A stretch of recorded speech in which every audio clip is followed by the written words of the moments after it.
Okay, okay, now you have seen it. That's what have taken place at NOAA's video 55, 56, in case you missed that. Now, I did ask for assistance at what were United Nations and Amnesty International's. Those are basically the first two stops I made very next day. And I was told how they are not there to assist people like myself or people in need, people who find themselves in trouble within Norway, in Norway alone.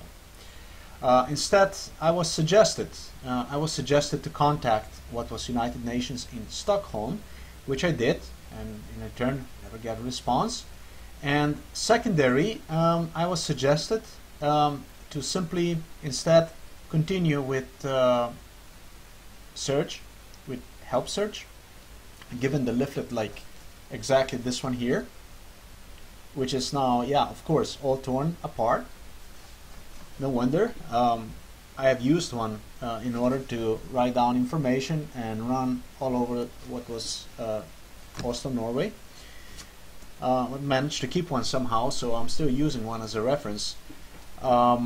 And as a next stop, what I have made on that leaflet from United Nations, as it suggested, also was free help, free legal advice, and legal proceedings. That's actually like attorneys network,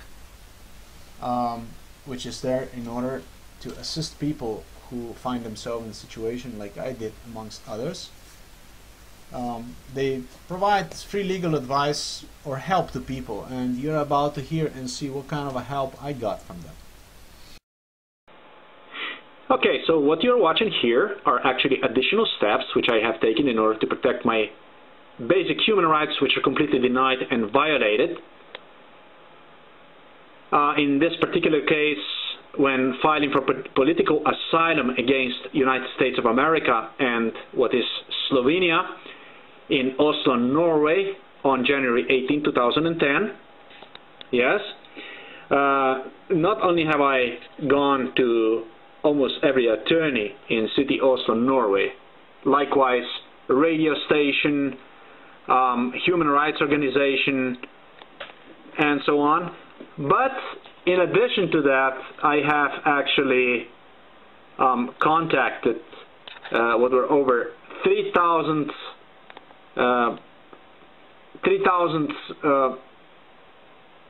individual from what were human rights organizations, and I'm talking about worldwide, from human rights organizations, again, to news media, attorneys, governments, human rights organizations, all this with extensive over 450 pages supplement complaint. And I just want to expose those contacts so somebody in the future would not say, oh, he didn't contact us, or we didn't know, or anything like that. No, no, no. I want to expose all this while at the same time we'll play you recording or continuation of what have taken place afterwards when asking or acquiring help at free legal advice and legal proceedings. What was one of the steps which I should have taken according to United Nations leaflet which was handed to me when asking them for help. And instead, that's all I ever got. Nothing in return. So let's go and let's listen next. Free legal advice and legal proceedings in Oslo, Norway.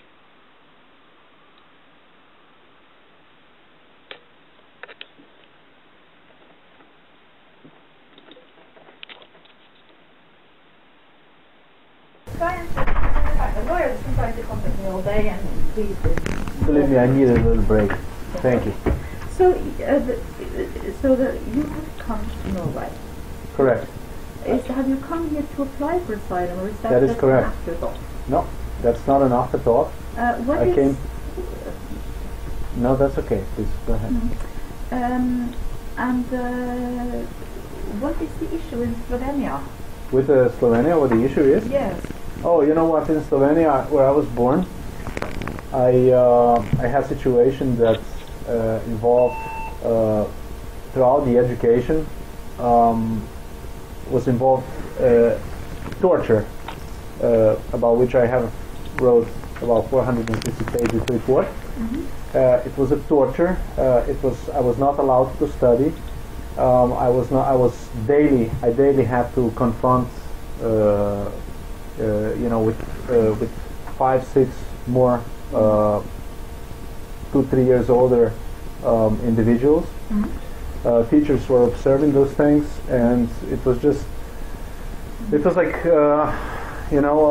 it was something that maybe that made me really strong. It might be the type of education, but I didn't appreciate it that.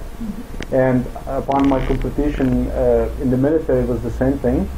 I was even pointed, with a gun and shot at, but with the blank, things, bullets. And there was no job opportunity. And when I told my parents that I didn't tell anybody, I did that secretly on my own. Went to Salzburg for medical examination. Upon applying for the job overseas in the States, and when those things were done already, they find out about it, and then I was threatened that they're just gonna that's not what I'm supposed to do, that I'm not allowed to go to America, that they're just gonna go and write in my medical report that I'm not normal, falsificate information and stuff like that. And it was too late for them because I had already medical examination done and everything. And I'm trying to power up my computer. I was actually forced to promise them my returning back in Slovenia upon termination of the contract, or in opposite way, as I was told by communists back then, they would kill me. Simple as that. As soon, if I will not come back in Slovenia. I was also told to join the Communist Party upon the termination of the country, and basically threatened that if I will not join them, that my life is not going to exist, basically, that my life is wasted.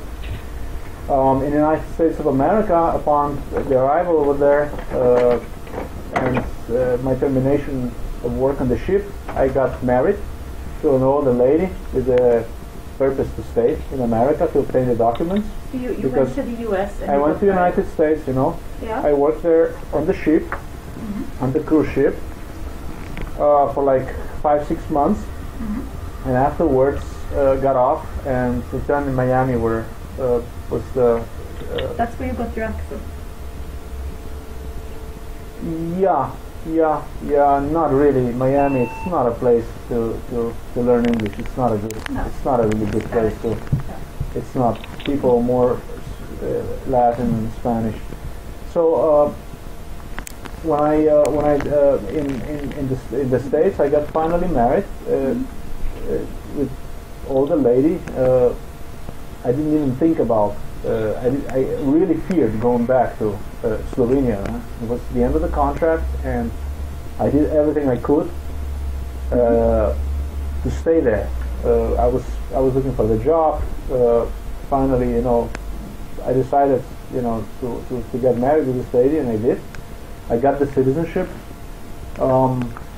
Yeah, but before you I think this, this is. I think you have to fast forward a little bit, because none of what you're telling me now is really anything that has anything remotely to do with an application for asylum. Well, it does because. Are you currently residing in Slovenia? No. Where are you currently residing? Nowhere. Basically, my place that I resided was in Austria for 3 months, and that's all you're allowed to do. Okay. You're allowed to stay in Austria for 3 months. Where do you have? You have an American passport? I do have an American, and I have a Slovenian passport. So you have the right to stay in the U.S.? I have the right to stay in the U.S., and I would like to explain to you what happened in the United States. But before you do that, yes, please. Again, I fast forward. Okay. I find it